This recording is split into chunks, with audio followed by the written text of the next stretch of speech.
Pada zaman biyen banget, manusia dan para troll hidup bersama dalam damai dan harmonis. Namun kedamaian itu tak bertahan selamanya, di mana agama Kristen mulai masuk dan merubah semua tatanan baru di seluruh Eropa.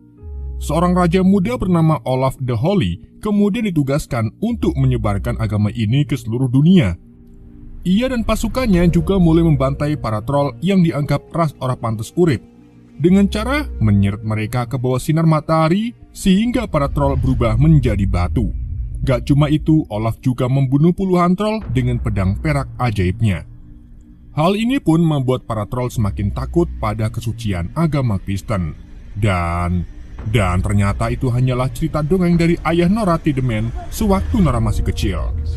Hvorfor var Olav den hellige så kjip? Jeg vet, Nora.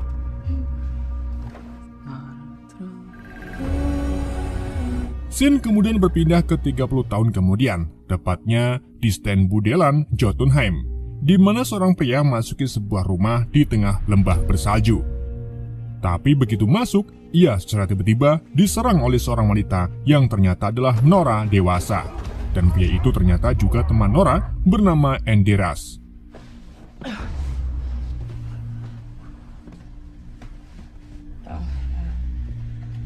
Seperti yang kita ketahui kalau keduanya ini merupakan tim yang pernah menghadapi troll di film sebelumnya, atau tepatnya 3 tahun yang lalu. Kedatangan Andreas ke sini ternyata ingin menunjukkan sesuatu kepada Nora sekaligus meminta bantuannya yang merupakan seorang profesor arkeolog.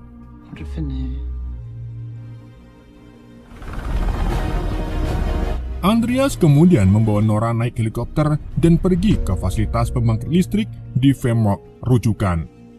Sesampai di fasilitas tersebut, Nora dibawa ke ruang bawah tanah. Dan disitulah Nora dibuat terkejut saat melihat sosok troll raksasa yang sedang berhibernasi dan sedang diteliti oleh Andreas beserta orang-orang dari pemerintah. Troll tersebut dinamai Jotun.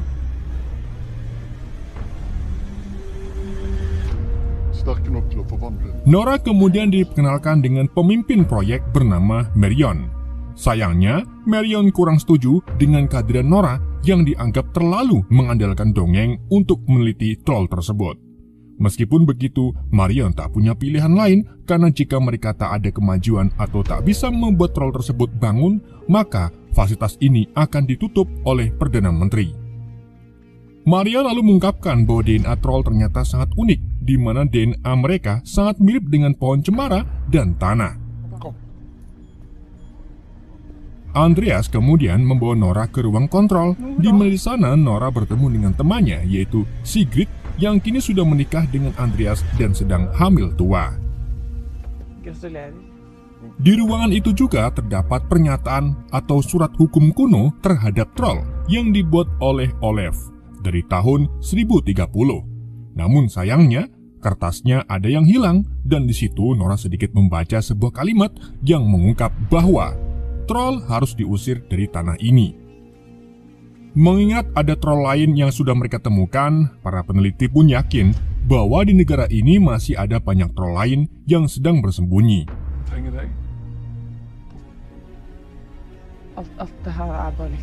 Nora kemudian pura-pura kebelet ngising, namun bukannya ke WC, Nora malah menyelinap ke area terlarang dan mendekati wajah troll.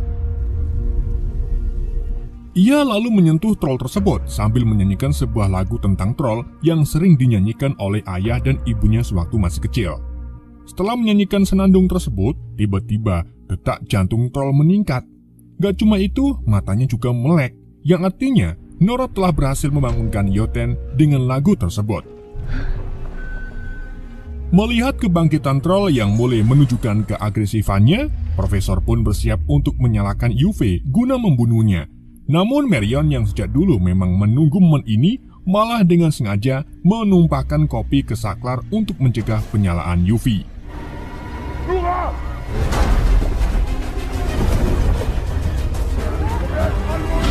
Troll yang suka ngetrollan kemudian memberontak.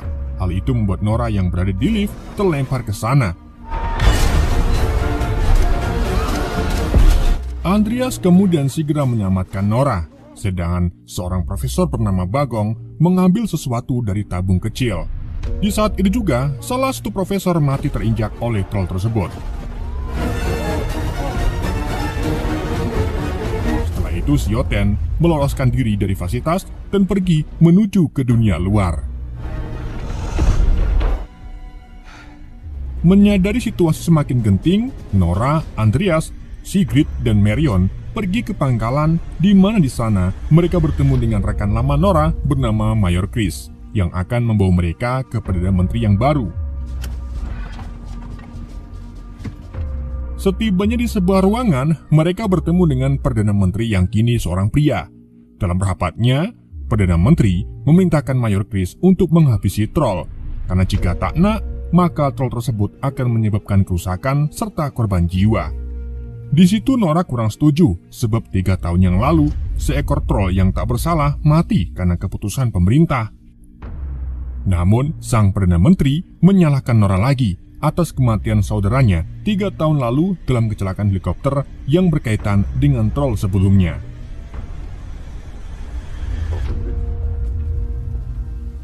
Setelah rapat selesai, Nora punya rencana berbeda untuk menangani troll Yoten. Ia lalu meminta Chris untuk membawanya dalam misi. Chris awalnya menolak, tapi Nora mendesaknya dan akhirnya ia setuju, begitu pula dengan Andreas. Chris kemudian menunjukkan helikopter yang akan ia bawa, di mana heli itu sudah dilengkapi sinar UV sebagai senjata melawan Yoten. Di saat itu juga, Marion datang dan karena Chris kesemsem dengan kecantikan Marion, ia pun memperbolehkan Marion ikut ke dalam misinya. Chris? Di malam harinya, di sebuah klub malam, para anak muda terlihat sedang bersenang-senang sambil minum ciu. Namun di tengah asik-asiknya joget, tiba-tiba Yoten muncul menghancurkan atap.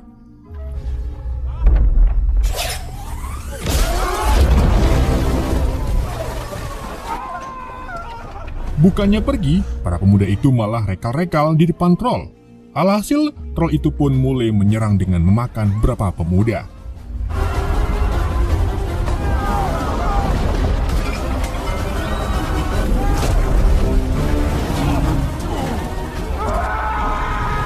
Gak lama kemudian datanglah 2 helikopter UV, yang satu dipiloti oleh Chris, yang satu dipiloti teman Chris bernama Emir.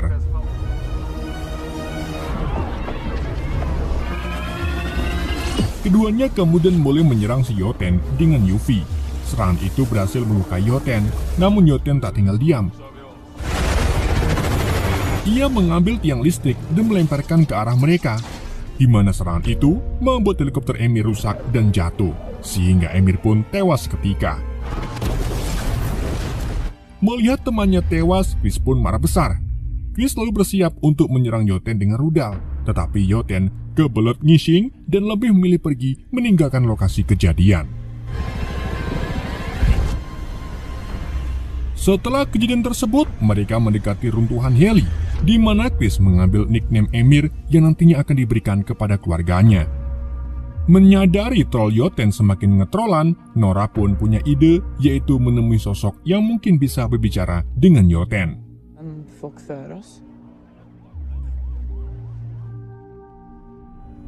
Keesokan harinya, Nora membawa Chris, Marion, dan Andreas ke sebuah goa yang dulunya pernah digunakan sebagai perangkap kuno troll oleh Olaf. Menurut legenda, troll raja dulu hampir dibunuh di sini setelah anak troll diculik untuk memancingnya keluar dari goa. Setelah masuki goa lebih dalam, tibalah mereka di sebuah jurang. Nora kemudian mengambil sebuah batu yang selalu ia simpan dan mengetuk-ngetuknya ke batuan. Dan gak lama kemudian, tiba-tiba muncullah sosok troll di depan mereka. Ternyata rasa itu adalah anak troll raja yang masih hidup. Nora lalu menamainya Cantik. Nora kemudian mulai berkomunikasi dengan Cantik melalui suara dengungan. Nora ingin Cantik berbicara kepada Yoten karena hanya dialah yang bisa melakukannya.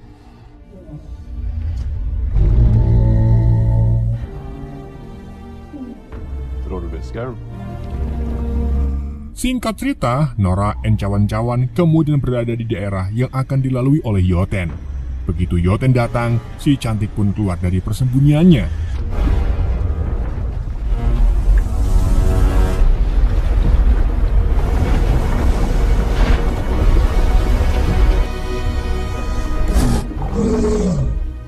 Kedua troll itu lalu mulai berkomunikasi yang hanya bisa dipahami oleh admin YND.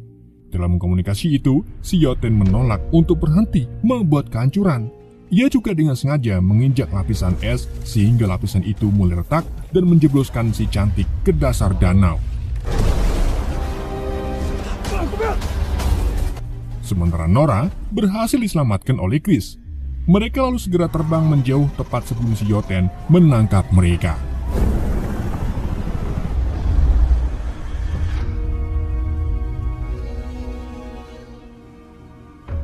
Setelah kejadian tersebut, mereka beristirahat di pangkalan medis. Di sana, Nora memberitahu Marion bahwa dirinya sudah berteman lama dengan si cantik. Di mana waktu dirinya masih kecil, Nora bertemu dengan si cantik saat masih kecil dan sering mengajaknya jalan-jalan di pegunungan pada malam hari. Namun karena dunia sudah berubah, si cantik pun sering menghabiskan waktunya di dalam goa dan bertapa di sana. Di saat itu juga, Andreas menunjukkan sebuah peta, di mana dari peta itu, mereka menemukan kalau Yoten sedang mengarah ke Trondheim. Tepatnya ke Nidaros Cathedral, tempat yang diyakini Olaf dimakamkan. Tanpa pikir panjang, mereka pun langsung pergi ke sana.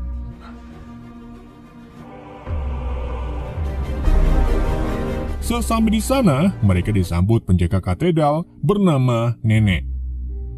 Nora lalu mengungkapkan alasannya datang ke sini, yaitu ingin mencari makam Olaf. Karena menurutnya, Yoten mungkin ingin balas dendam, itulah mengapa ia bakal ke sini. Namun, menurut keterangan si nenek, makam Olaf masih belum ditemukan sampai sekarang ini. Maka dari itu, kebetulan sekali si nenek meminta bantuan Nora untuk menemukan makam Olaf yang diduga tersembunyi di dalam ruang bawah tanah.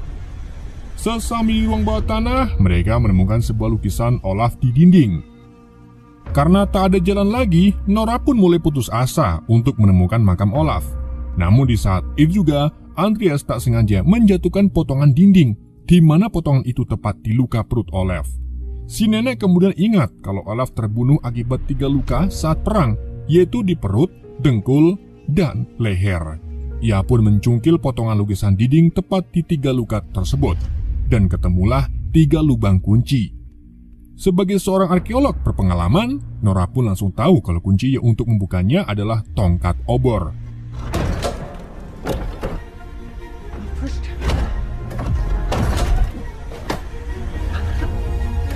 Mereka pun membuka dinding lukisan itu menggunakan obor, dan setelah terbuka, mereka akhirnya menemukan makam Olaf yang ternyata selama ini ada di balik lukisan dinding.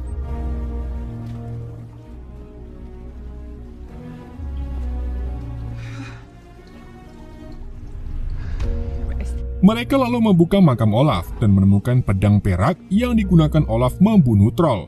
Gak cuma itu, mereka juga menemukan potongan terakhir pernyataan hukum troll yang dibuat oleh Olaf. Tanpa pikir panjang, Nora dan Andreas pun menghubungi Sigrid untuk memintanya menggabungkan surat pernyataan hukum tersebut. Dan setelah disatukan, Nora menemukan kebenaran bahwa kalimat dari troll harus diusir dari negeri ini itu salah. Dan ternyata kalimat yang lengkap adalah troll tidak boleh diusir dari tanah ini. Dari situlah Nora baru sadar bahwa sebenarnya Olaf ingin memberi para troll tempat tinggal baru, yaitu di Jotunheim.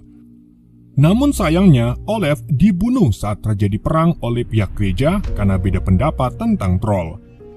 Artinya, jika Olaf berpihak ke troll, orang yang Yoten incar bukanlah Olaf, melainkan pihak gereja dan manusia yang dulu membasminya.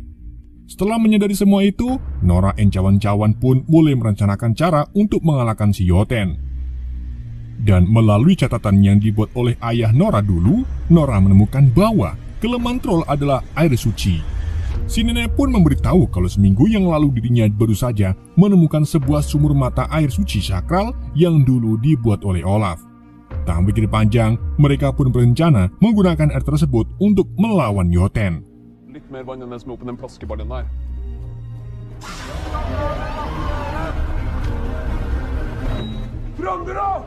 Chris dan Marion kemudian mengumpulkan rakyat Trondheim dan militer untuk saling bekerja sama menyiapkan senjata. Mereka lalu berbondong-bondong ngangsu banyu, yang mana air suci itu dimasukkan ke dalam berbagai amunisi dan juga dijadikan sebagai bahan peledak.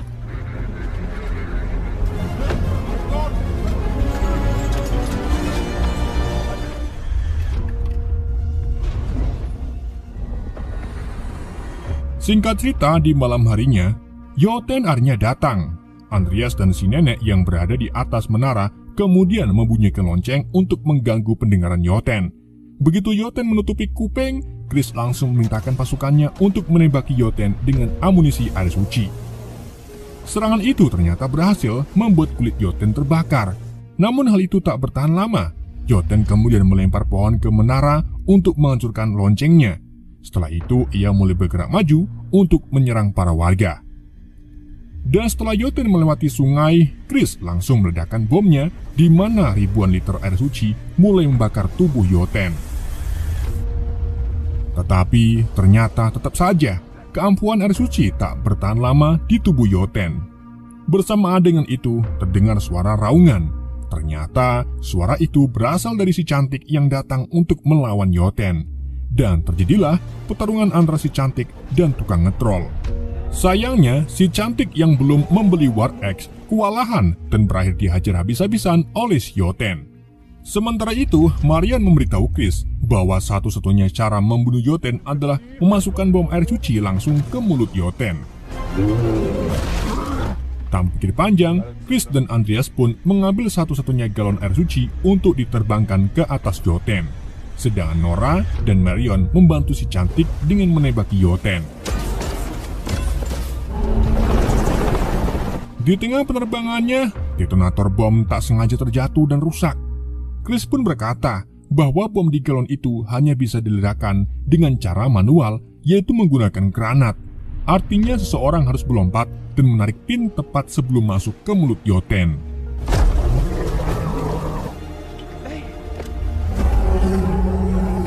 Karena memang ini adalah jalan satu-satunya untuk menyelamatkan kota, Andreas pun memutuskan untuk mengorbankan dirinya.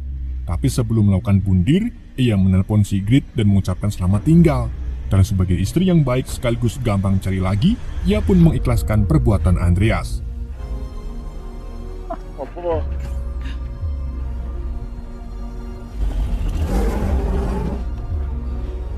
Chris kemudian mendekatkan helikopternya tepat di atas Yoten.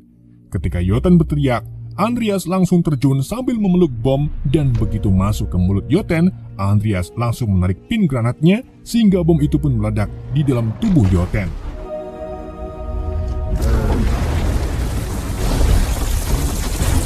Ledakan itu ternyata berhasil membuat Yoten terbakar sepenuhnya, dan sebelum Yoten mati total, si cantik mengambil jantung Yoten.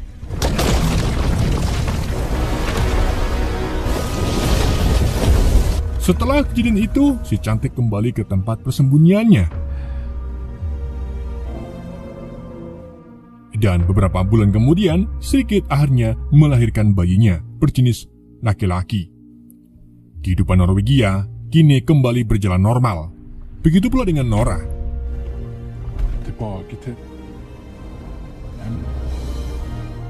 Di akhir kredit, kita diperlihatkan Profesor Bagong yang sedang telepon-teleponan dengan seorang jenderal, di mana profesor itu menyampaikan bahwa temuannya atau tabung kecil yang di awal film diambil olehnya menunjukkan hasil yang signifikan, dan ternyata temuannya itu adalah bayi troll kecil.